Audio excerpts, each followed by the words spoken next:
This meeting is being recorded. Okay, welcome everybody.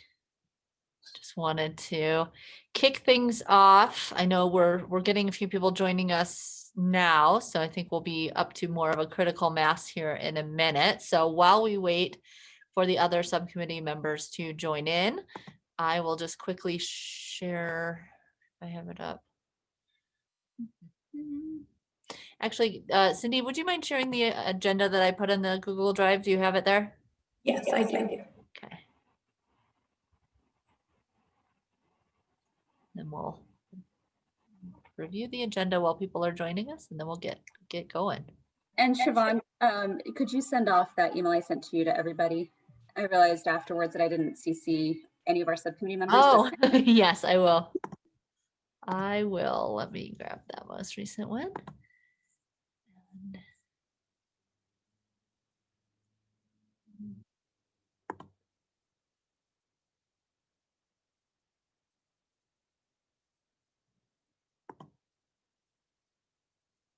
the one about Sheriff Riviera, or your other one? The other one, I sent yeah, okay. the Sheriff Rivera went to the whole commission, but it's the results of the interviews for just the subcommittee. I'm going to ask Coletta to do that, or I can send it to you too, Cindy, just so that I'm not taking all of your time here to send. And I think that email really only needs to go to our subcommittee. Okay, yeah. Yeah, I'm happy to send it on. Thank you. Just so I'm not typing and and talking to you all. So thank you, Cindy. I appreciate that. Okay, so here we are. We're reviewing the agenda. That's number one. We're checking things off the list. And really quickly, because I know we're going to have a lot to talk about with our guest speakers, I want to sneak in one thing before we get to our guest speakers, just to make sure we talk about it today before we're all gone for the holiday. And then we will have Brett Peterson and Trina Dickinson, who are already on here, which we appreciate greatly, to talk to us a little bit about JJS Youth Services and how that relates to the conversation about school safety that we've all been talking about. Then we'll talk about next steps. And then we have a pretty big gap before our next meeting. So I want to kind of put a game plan together for our next steps. I think that's just a little more important this week than it typically is, just setting our next agenda for next week, since we're not going to see each other for a little bit over the holiday. I mean, we will as a full commission, but not as a subcommittee. So before we get to our guest speakers, I wanted to say I've been so impressed with all the people that we have been interviewing, and all of you as interviewees. Those of you who have conducted the interviews, I have just been kind of hanging out in the background like a creeper and listening to all of you, and you've done a great job. And the amount of valuable information I think we have gotten from these interviews has been tremendous, and I'm so excited to hear about the outcomes. And I think that the Nicole and Moises and Samantha have they've been on the majority of these. There have been others kind of jumping in and out, and we appreciate all the participation, but Nicole and Moises we're gonna try and gather up all those notes. I will take responsibility for kind of doing a bit of bringing together, but Nicole already has summarized some of the aha moments from hers. And I think some of it we'll need to just do over email. I would love to just have a verbal report back. That would be so valuable, but I'm just not sure we have the time and space right now. And I don't want to lose the momentum that we have and the excitement we have about all those things that we heard in those interviews. So I'm hoping that between either phone calls, conversations with me, sending me your notes, or doing what Nicole did and sort of just summarizing your thoughts to the group, I think that we will be able to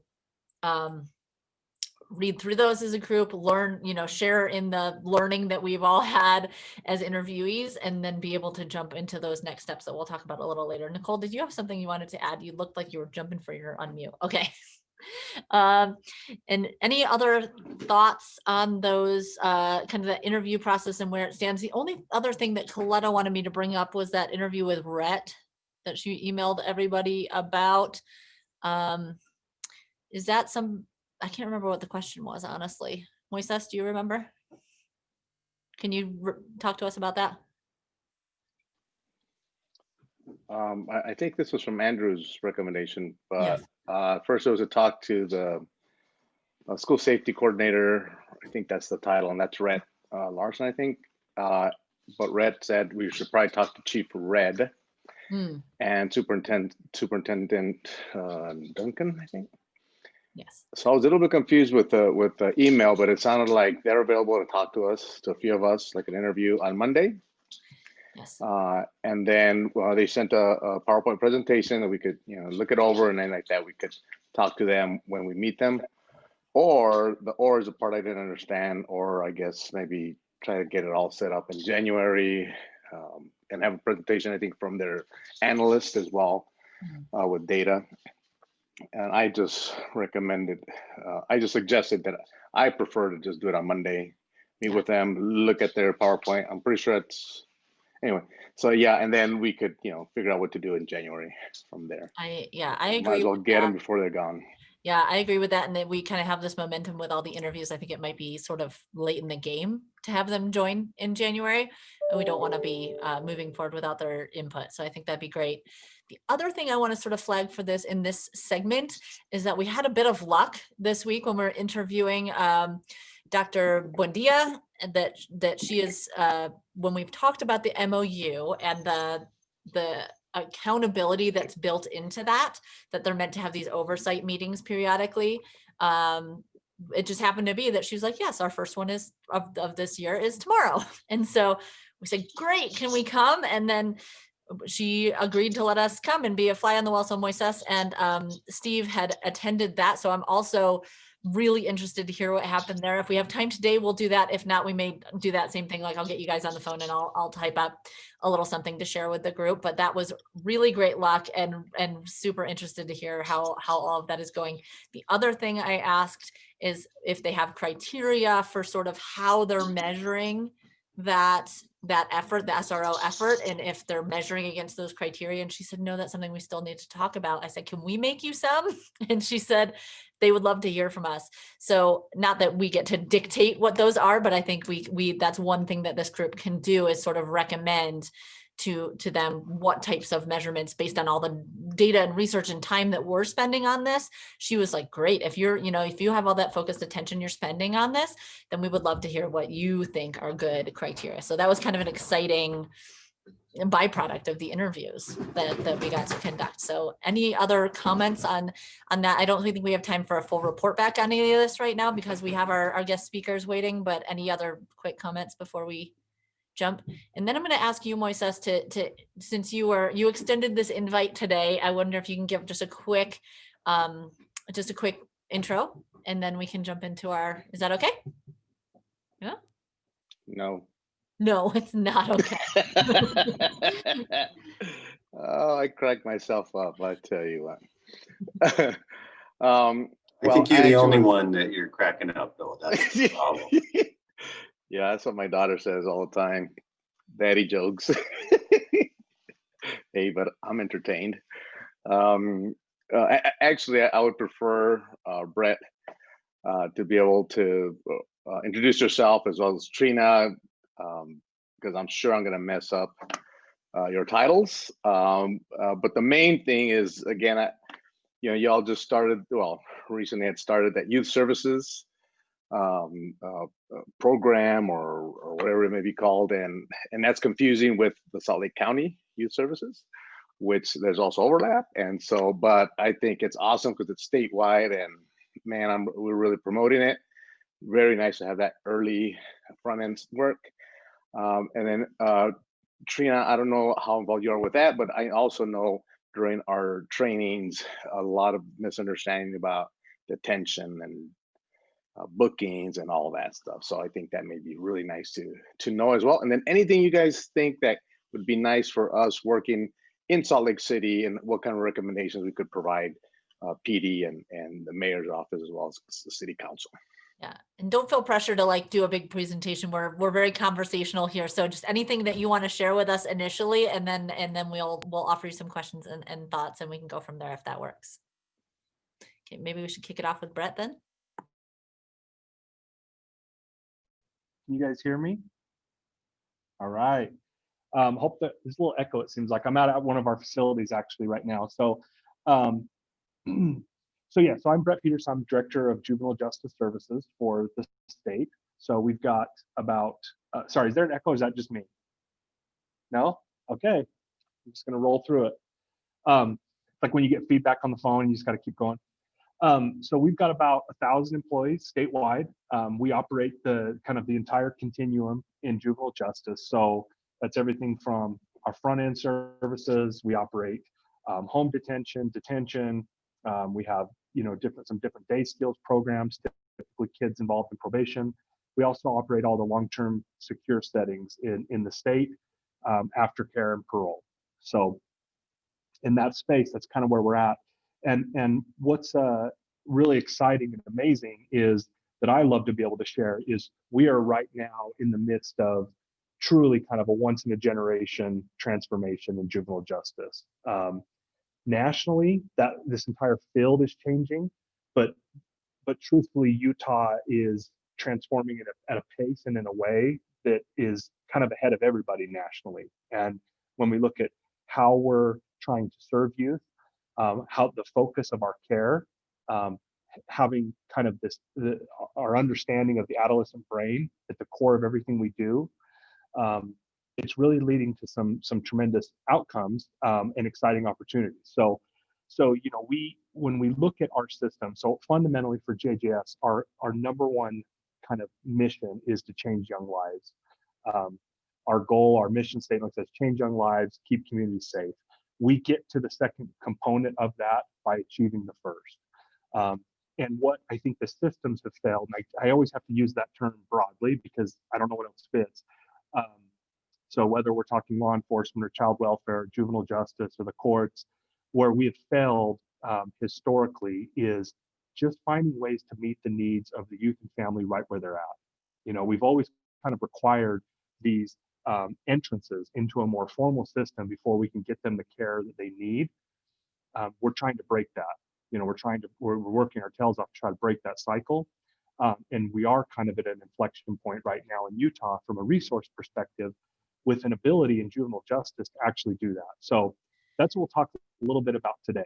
Brett, just for because we had Pam Vickery last week, and she presented things kind of from her perspective, and she shared with us a lot about when students come out of the SRO program, and they're cited, they end up doing these assessments, and they either end up in probation or they end up in court. So that was sort of the context that she laid out for us last week. I'm wondering if you can just kind of put your work in that same context to tell us at what point do you interact with these children that are being cited by SROs, or like where you fit in that system. That would be good context, I think.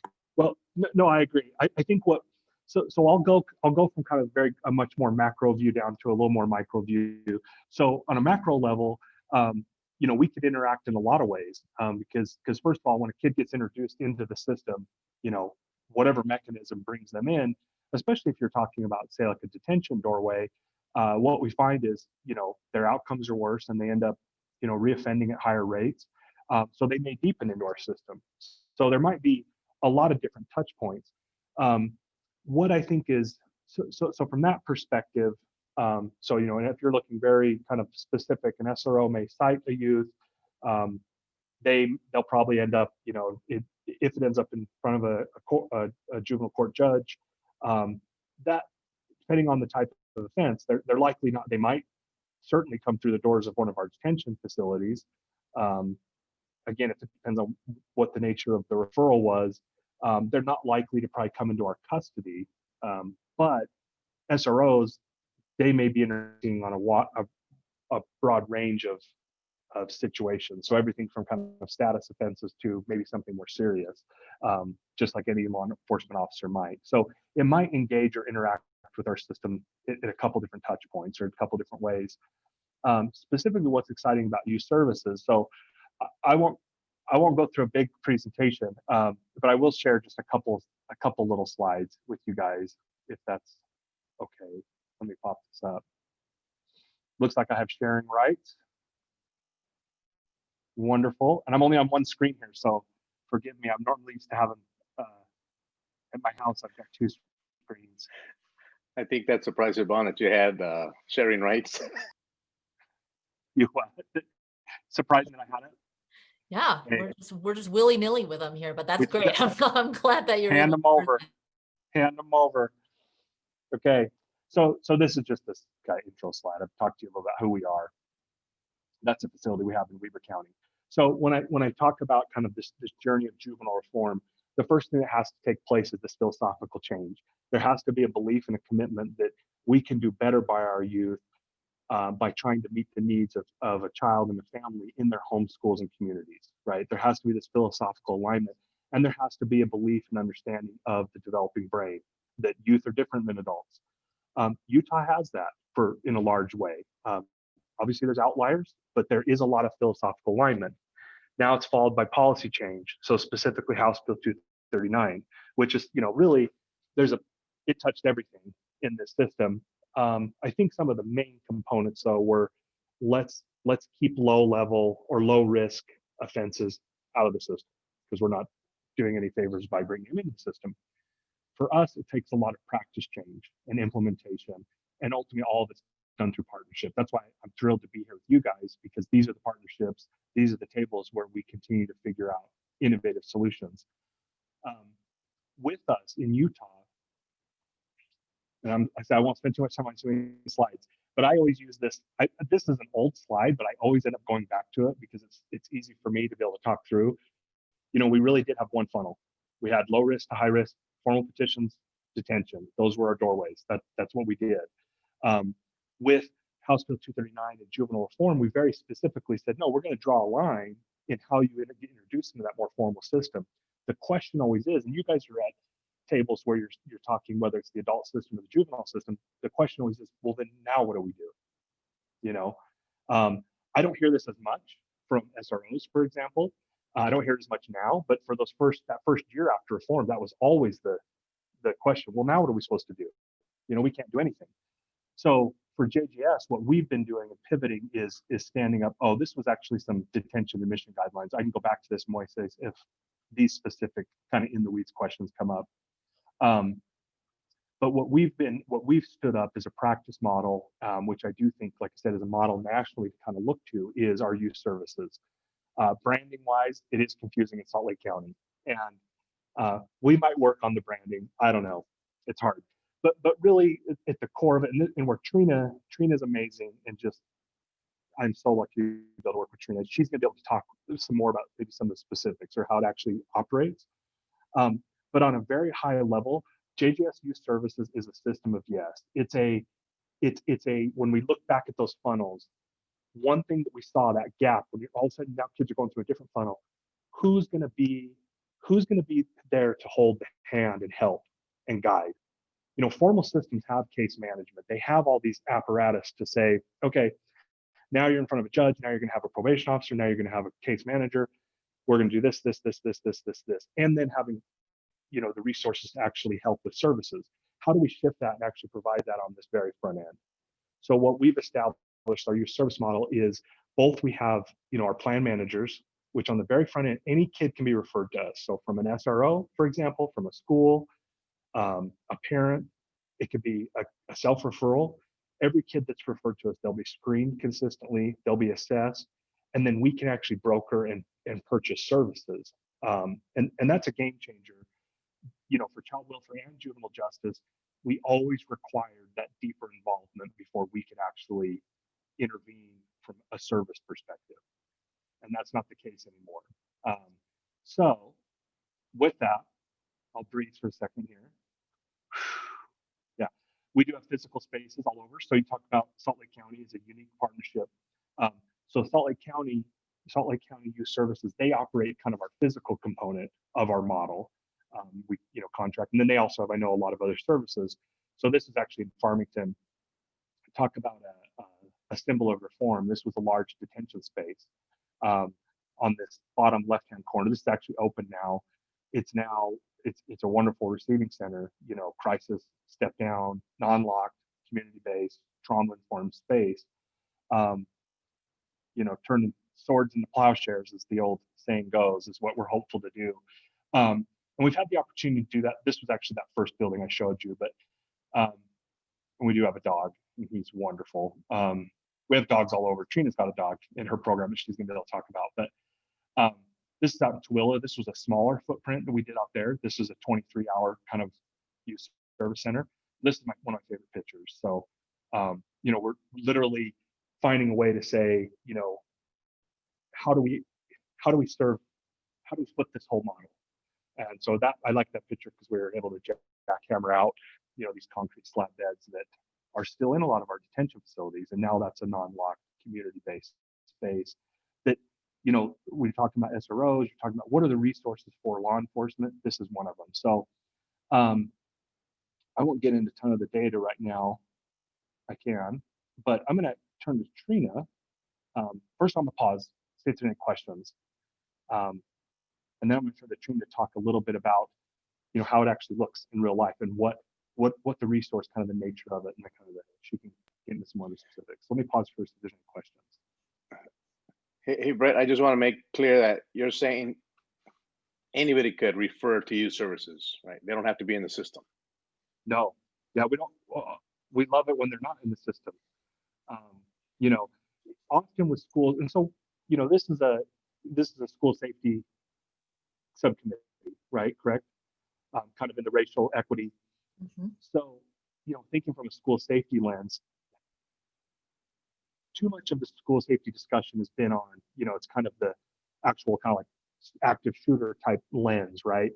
And what do we think? How do we continue to develop resources to, you know, intervene with youth and family based on their needs? You know, and when you kind of dig into that from a school setting, you know, any school administrator will tell you when a kid's habitually truant, for example, you know, there's a lot of other things going on in their life. You know, maybe they don't love school. That could be. But it's a lot of other things. And so, yeah, that's why we had to fundamentally change our model and say, look, if you're an SRO and you're coming across this situation, you don't have to, court is not your tool. I mean, it can be, but it sure doesn't need to be. And, you know, and we have a staff that can help be that plan manager, be that lead. And maybe the family, you know, what's changed is it's not just the youth. Maybe the family needs, you know, some type of therapy or treatment. We can procure that. I'm gonna just from a facilitation standpoint say, hold any other questions. Let's hear from Trina because I imagine she might answer some of the questions we would even ask at this point. So let's hear from Trina, and then we can ask them to field our questions. All right, well, thank you. So Brett did a great job just giving you the overview of the youth services across the state. Just to answer, you know, one of the questions as far as if we have an SRO that will cite one of our youth. So with our referrals, they typically come from the school setting. We've seen referrals given to us because we've had the SROs found kids sleeping in closets, sleeping under desks. It's not because they're just behaviorally acting out. So when they send us a referral, our plan managers will reach out to that referral source within 48 hours to try to gather more information. When we get this information, we do go into the home and meet with the parents. What we typically find is behaviors that are going on in school stem from the home environment. If we have kids that are acting out in school, typically it's telling us that they don't want to be home because of what may be going on in the home. They'd rather be in school, but maybe they're not invested in their education. So what we do is we really meet with the team. So typically it's the resource officer, it is the counselor, sometimes it's the principal, teachers, parents, and try to figure out really what resources could we wrap around this family and the youth to help them be successful. We typically get, I mean, when you get the whole team together, you get all kinds of information about what's the right services. We could never do what we do without all of our partners because we reach out to so many and work with so many partners. So right now, with our youth services here in Salt Lake, one of the reasons why we are both, I mean, and it is confusing when we have two youth services, but we work really well together. We are close partners. The county youth services, they do a lot of the 60-day counseling. They do a lot of the respite, so the residential piece. We do a lot of the in-home services, but we're working together through all of that. But with this, we do typically invite the resource officers as well as, like I said, the counselors, and figure out kind of what behaviors we're seeing in school. After that, we'll take it to the family. We always want the family to have a voice and a choice in what we're doing. And so we'll ask them kind of what they're seeing and what their needs are at home. And then once we identify, like if we need to bring in therapy, family therapy, we try to do everything like Brett says, we try to bring it into the home because we know it's so difficult for a lot of the families to try to keep up with several different resources like individual therapy, family therapy, and then, you know, trying to provide food, work 2 jobs. So what we do is really try to work with the family on their schedules. Right now, some of the partners that we've partnered with is we have functional family therapy. So that's an intense service that will do individual and family therapy right in the home with the same therapist. So it's a pretty intense service for families where, you know, we know they may be looking at some DCFS, maybe some CPS referrals, and we need to get somebody in there right away doing some pretty intense services. We also partner with Families First.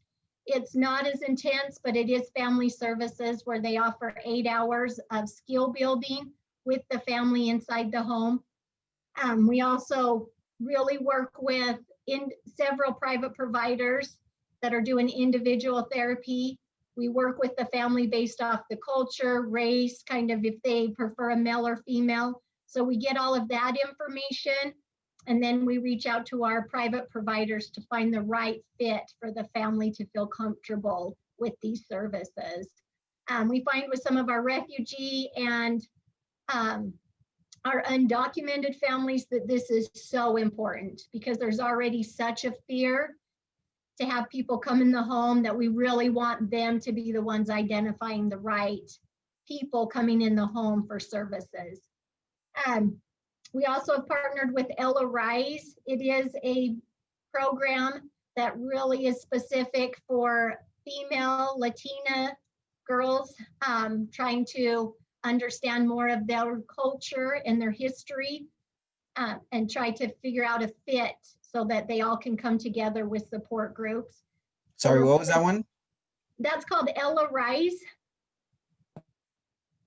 And it's located in Utah County, and they've been such a strong partner in really trying to bring our female Latina population together for extra additional support. We also partner with Encircle for the LGBTQ plus population. We actually have 2 of our Gemstone youth right now that are attending support groups twice a week with Encircle for that additional support as well in their transition to, you know, become who they want to be. And so they've been a great support. We also partner with the Youth Works program. The Youth Works program is a program, it's a pre-employment civic engagement program. So some of our higher risk youth or lower income youth, when we identify them, we can fill out a referral, we partner with them. They do get paid $100 a week for attending this group, and they also get school credit. So just some great partnerships. One of our biggest partnerships right now is the Mosaic Interfaith Ministry services. They actually have for the last, I think, 9 to 10 months going through all of this COVID. They have been such an asset to us in our youth services and DSI programs to provide food services, food boxes for a lot of our families that have been hit hard by this COVID pandemic. I think on a weekly basis, we're handing out anywhere from 15 to 20 boxes that are provided by the Mosaic services. So just some amazing, amazing programs.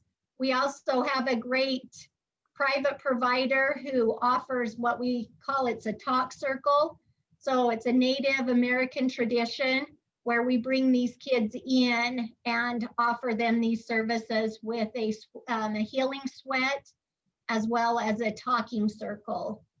But when we talk about our kids, the one thing that I think is really important is we can offer all these services, but what we really found to be effective and to really be part of is not just offering the services, but being there and being willing to pick these kids up at their home, bring them to participate in these services, and also, taking them home and teaching the parents how to navigate, some of these systems to ensure that they can do this without it being a burden on the families. So there's so much of, what we're doing right now. We're always looking at natural supports for these kids. So we don't always look at just the family dynamics when we create this team, but we're also looking at neighbors, religious services, teachers, SROs, like anybody that really has a positive input on these youth and family that we're working with. That's great. I really appreciate that overview. And I'm sure that subcommittee members have questions. The one thing I want to kind of just, because my job is facilitation and time when we're only an hour long. So I want to just make sure we squeeze all the juice out of you we can. So what we've been talking about, obviously we are in a position to make some recommendations about policy change with school safety. And so it sounds like, I really like your little tube slide because it's very clear about what you're talking about, and that's a great shift that the House bill provided for and that you guys have done. And we've talked about that here, looking at wraparound services rather than just the justice court. And so you have all these partnerships, you have all these great things, and you're kicking this off. I guess, what challenges are you facing that if we are in the position to make recommendations, how can we support, help further? Like, what are some thoughts or areas that we might be able to focus on that would help that? So that's kind of the direction I want to go, and then we'll do some questions. Any thoughts on that?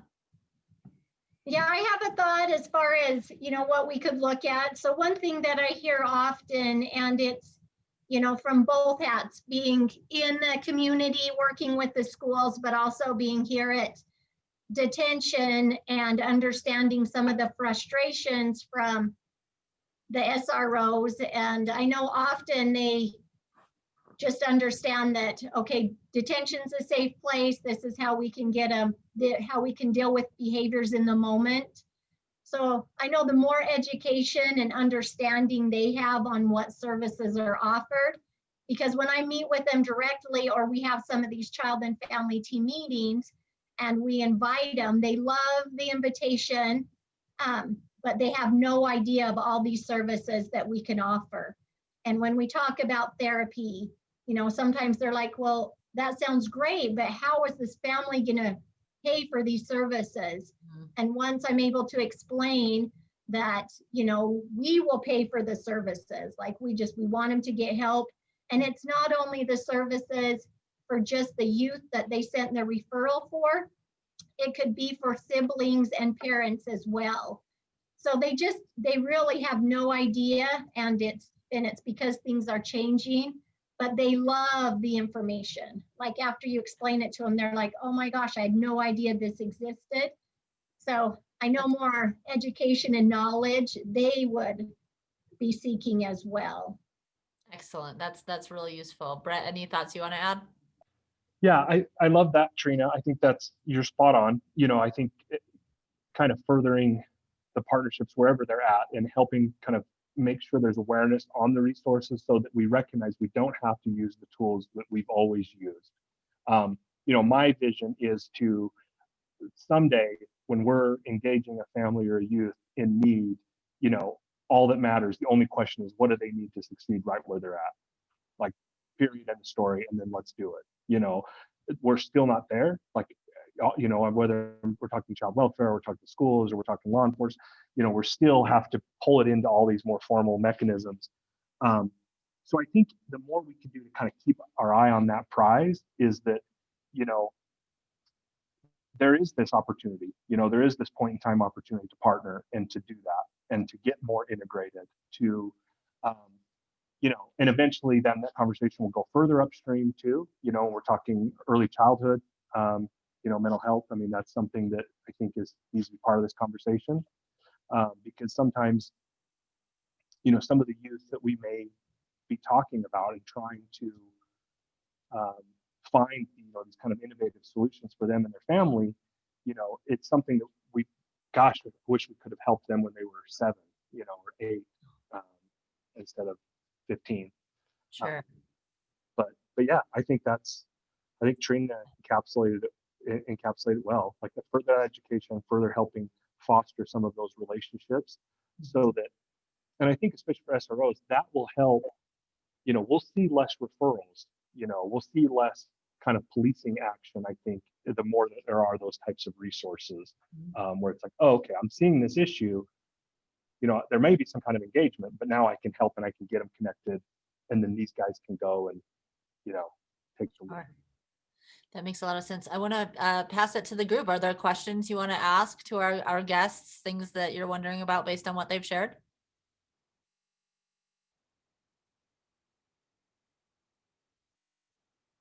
Yes, I have a question. You were talking about the referral process and how it doesn't cost for the family. And you're talking about how the SROs aren't aware of those resources. Are families in general aware of these too? Because like I'm learning quite a bit myself, and I'm in schools.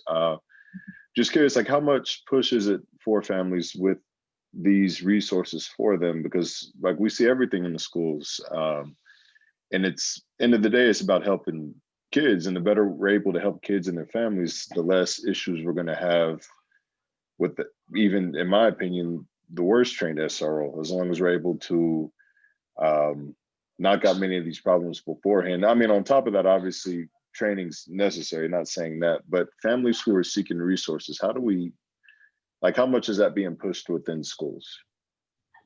Yeah, so it's an area we've got work to do. So we've, Trina's the APD here, like kind of in Salt Lake County, and I have similar every part of the state, right? And one of their primary, I don't know if it's a goal or if it was directive, I don't know, depends on how they want to receive it. One of the primary goals is that we need to get, they need to know every one of these school principals and school administrators and superintendents. Some areas it's really integrated and it looks really great.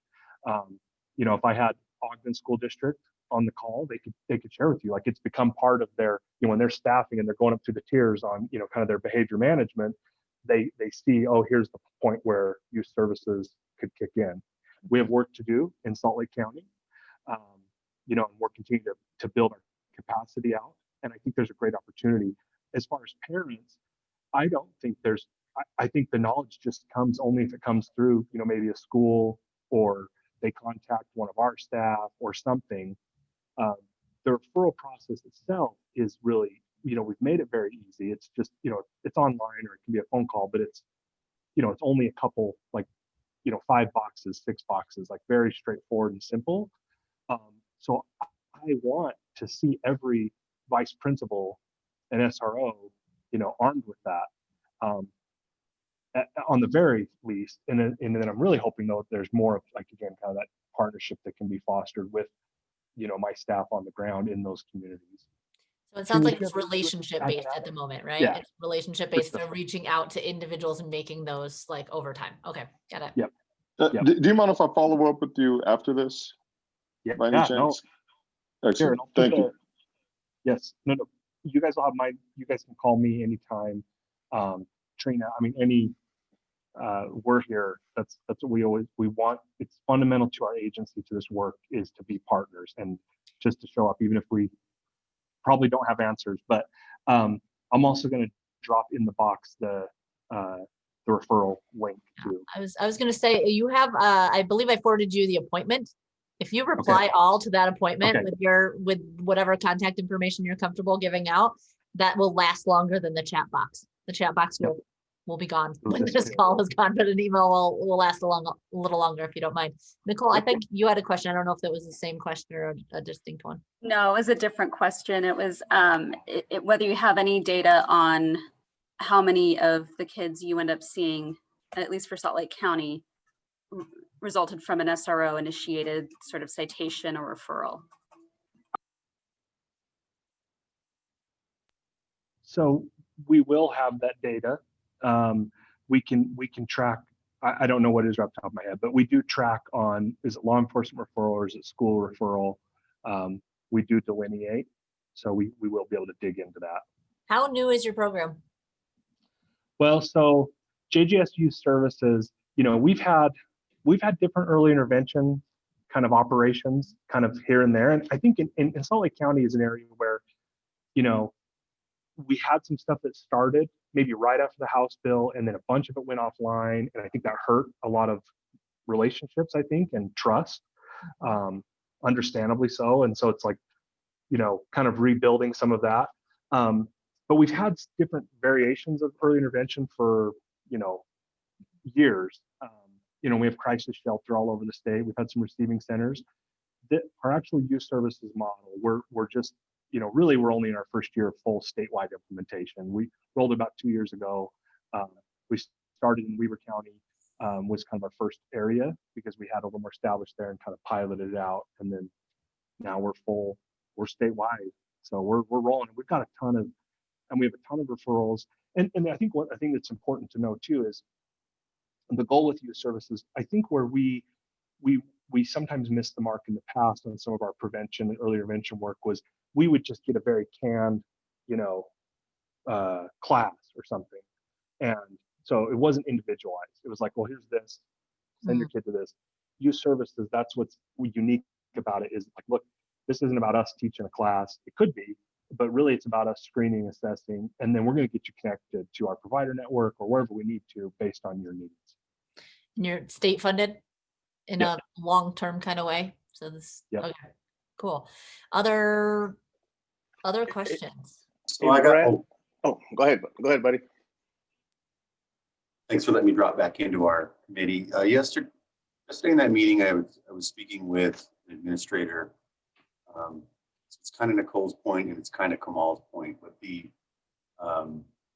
administrator was frustrated that there was drug use in the school and the officers would not make an arrest on that, right? So Salt Lake City has an interlocal agreement where they work to not make those arrests. And so I thought it kind of illustrated that the administrator didn't really have the understanding of how to access some resources without going through that law enforcement route. So I think that that's an example here in Salt Lake, as we are a Salt Lake Commission, that's critical.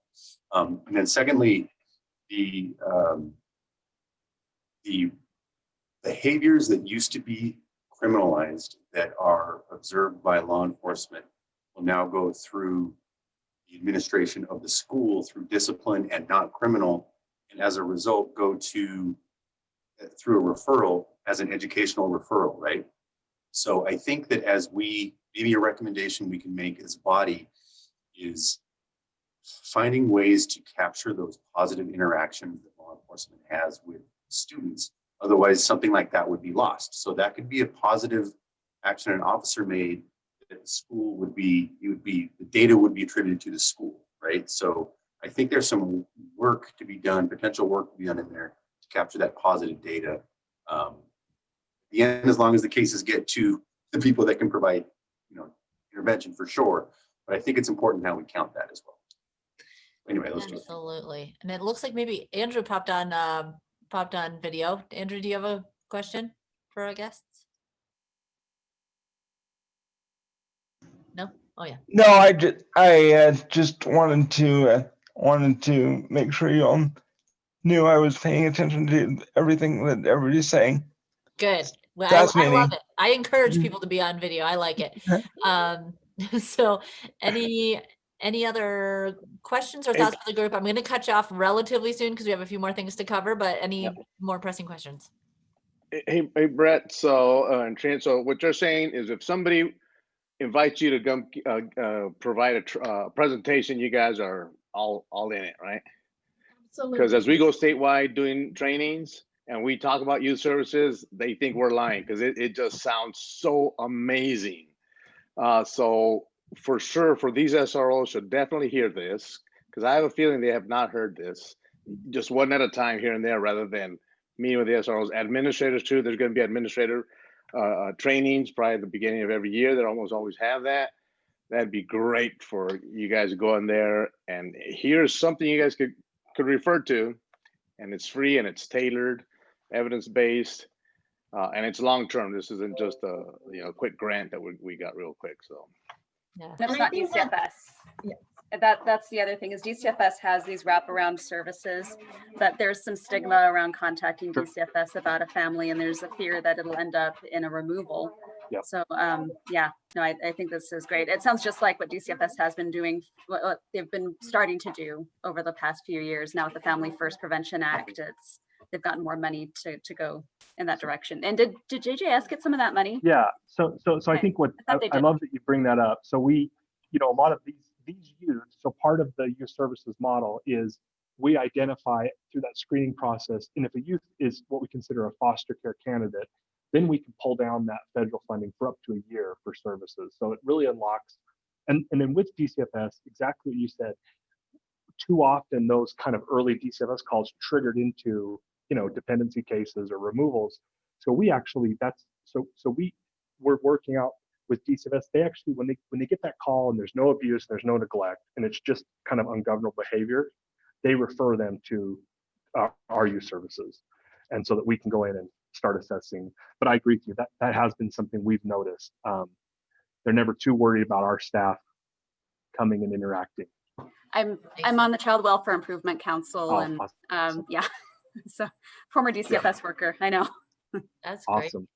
Other last questions for our folks before we wrap, because we have just a couple last things we need to cover. So, I mean, this really does bring a piece of the puzzle into the conversation that we were talking about in theory, but didn't really understand what was in place. So I appreciate Moises, the bringing these folks to us and helping to paint the rest of the picture that we needed to hear about.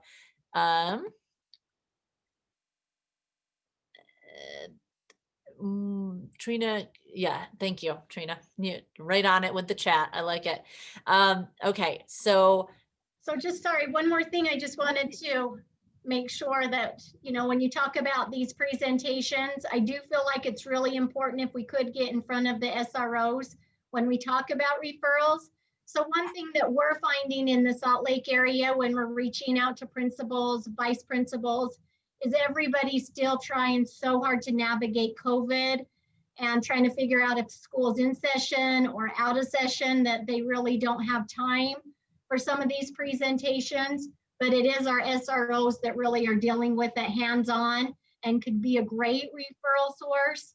And so whoever we could get in front of, I do believe it would just be amazing to have that education. So thank you. yeah, and we appreciate it because we are looking for things so that we can recommend that will help to further these changes. And this feels like an area that I think we could really dig into and hopefully put forward, help that cause that you're talking about to try and get the word out a little bit through our recommendations. So I think that'll be really, really helpful. And I hope that you'll be open to maybe follow-ups from us if we have more questions, or how we might want to put together a recommendation like that and get your thoughts. And so thank you for the time you've given us today, and thank you in advance for the time we might ask you for in the future.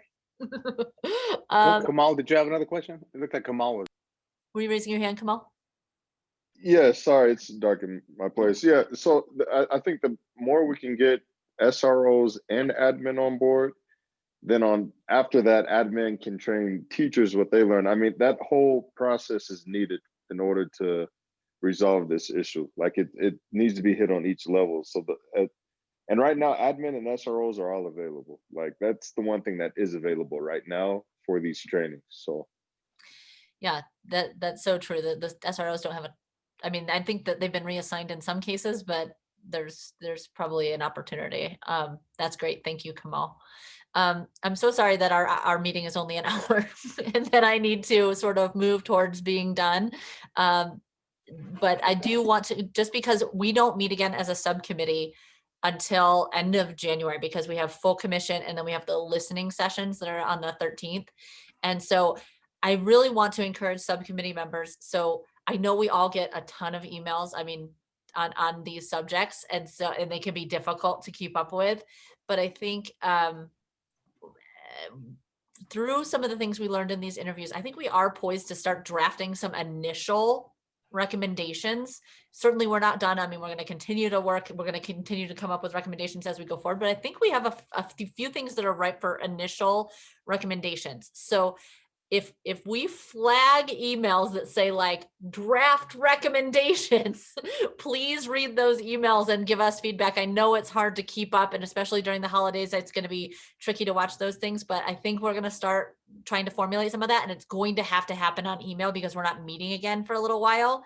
And so watch for those draft recommendations, or like urgent. I'll try and flag things that are above the just every day, hey, here's our meeting link, or, here's some data information, whatever. I'll try and flag those so that they're a little bit rise to the top of your email inboxes. And because I really think some groupthink is going to be required to make sure we get those to a point where we can put them forward. So with that, does that sound okay to everybody, or does anybody have like a better way of my flagging those and raising my hand to get your attention? That's what I was going to see, Siobhan, if we could do that, because there's some things that I think we can do very quickly. But yeah, we'd have to do it over email. So I think if we do it with that sort of thing, like recommendation, some kind of trigger language like that to get us to read it. Because I do that. Review or something like that. That yeah. lets you all know that we want your feedback or want to wordsmith things. And then I know Moises, I'm going to exclude you from this, but everybody else okay with like, if there's things we need to wordsmith, can we do them in Google, like a Google Doc or something, so that we don't have multiple version control? I will help you, Moises. I will allow you to be the exception to that rule. You can send me a downloaded copy and I'll fix it. But everybody else okay with that? And I'll attempt to get access. If not, you'll hear from me. Special treatment. I want to get special treatment. I will volunteer to handhold anybody who needs handholding through that. But I think just because version control can be tricky if we're all giving comments on things, I think sometimes a Google form is the very best way to do it, or a Google Doc. So as much as I wish we had more time, that will be, so I think if we can finish some of that stuff up on email, then we can talk about a process to put those forward. Because the listening sessions, if you remember, we came up with some thoughts and ideas to ask the public about, like, how have your interactions been with SROs? How can we improve? We came up with those ideas as a group and we put those forward to the listening session. So those they're in a survey, they're in text questions. I mean, we are asking the public a bajillion different ways. And youth subcommittee, I'm looking at you. You guys are bringing me some ideas too, after on how to engage with some younger folks. But we are going to have some of that data. So I think we should wait to hear some of that feedback before we finalize those, just to make sure we're taking into consideration public feedback. Because I think we do want to make sure that that's included. I don't know, because I mean, they can also be included in future recommendations too. So we can talk about that via email, but just know that's how it kind of fits into the process that we've been talking. We want to hear from the public and make sure that the public has a voice in this process, and that we're considering all of the other things that people are worrying about, besides those of us who are spending all this focused attention thinking about it, and what the public is really thinking about. So that's how that's going to fit in. So watch your email, have awesome holidays, and don't think about this too much, but do pay attention to your email. Any other thoughts from subcommittee before I release you back into the world? We will, Cindy, anything else that we need to, that I'm forgetting about that's on your list? Okay. All right. Just want to make sure, I really appreciate our guest speakers and all the people who've taken time to talk with us. The other thing I'll just ask you to watch for are things that about the listening sessions, because we are going to send out like some social media assets, some things that you'll be able to post on your individual social media, or like any groups that you're involved in, to advertise those listening sessions and make sure people know that they're invited. So watch for those, and please put it out into the world for us. Stop laughing. What is social media? Yeah. I don't even know what that We'll, is. we'll give you some special lessons on that too, Moises. But so that's one thing we just really want to make sure people are aware of those listening sessions and are invited. We're doing our own inviting, but I know you'll reach deeper into the community than we can with what we have. So, all right. I always wish we have more time to discuss, but I think we've done it for today. So unless there's any last thoughts, I will wish you all a happy holiday and see you all in January. Sound good? Happy holidays, everyone. Thanks, Brett. Thanks, Trina. Thanks Thank for you. the presentation. Happy holidays, everyone. Take care. Those Vidania. Thank you. Thank you.